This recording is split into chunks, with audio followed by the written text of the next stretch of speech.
Today, we're going to take an inside look at how Fox live valve shocks increase the capabilities of the all-new 2021 Ford F-150 Raptor.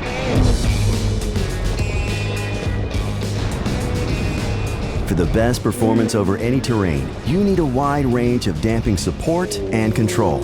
One factor that makes this possible is that the shocks are simply bigger.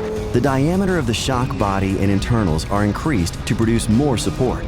Additionally, the shock's internal bypass design and the upgraded live valve technology control doubled the damping support of the previous generation.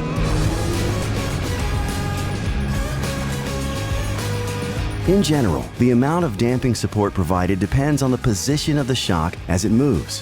When the shock is at the beginning of its travel, it compresses with very little resistance. This area is called the ride zone. The oil inside the shock moves in a circular flow, up the inner body, through shimmed bypass ports, down between the inner and outer body, then back through refill holes. The oil bypasses the main piston, so the shock can move with ease and provide comfort over light terrain. Now, as the terrain becomes more aggressive, the shock compresses further into the travel. It continues step by step past each additional bypass port, which progressively forces more oil to flow through the main piston assembly. This increases resistance and slows down the shock, providing you with a broad range of support. And finally, at the end of the travel, the shock compresses into the area called the bottom out zone.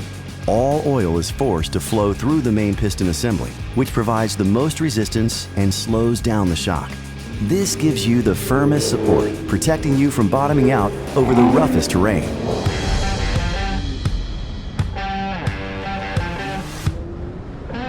While these broad internal bypass zones determine the base level of damping support, it's the live valve technology that allows more range and precise adjustments as you drive.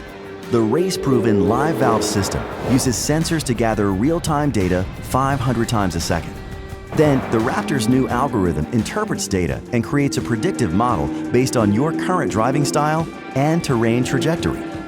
This means if live valve determines a shock should move faster and provide more comfort in the moment ahead, it'll decrease preload on the spring behind the needle, which will open the valve. If it determines a shock should move slower and provide more support in the next moment, it'll increase preload on the spring behind the needle, proportional to the amount of support needed. If the terrain becomes even more aggressive, these adjustments to the needle work in tandem with the boost valve, which uses hydraulic pressure to progressively increase support and protect you from bottoming out. Thanks for taking the time to join us today for an inside look at how live valve and internal bypass work together to provide an unprecedented level of performance in the new 2021 Ford F-150 Raptor. Subscribe to Auto TV.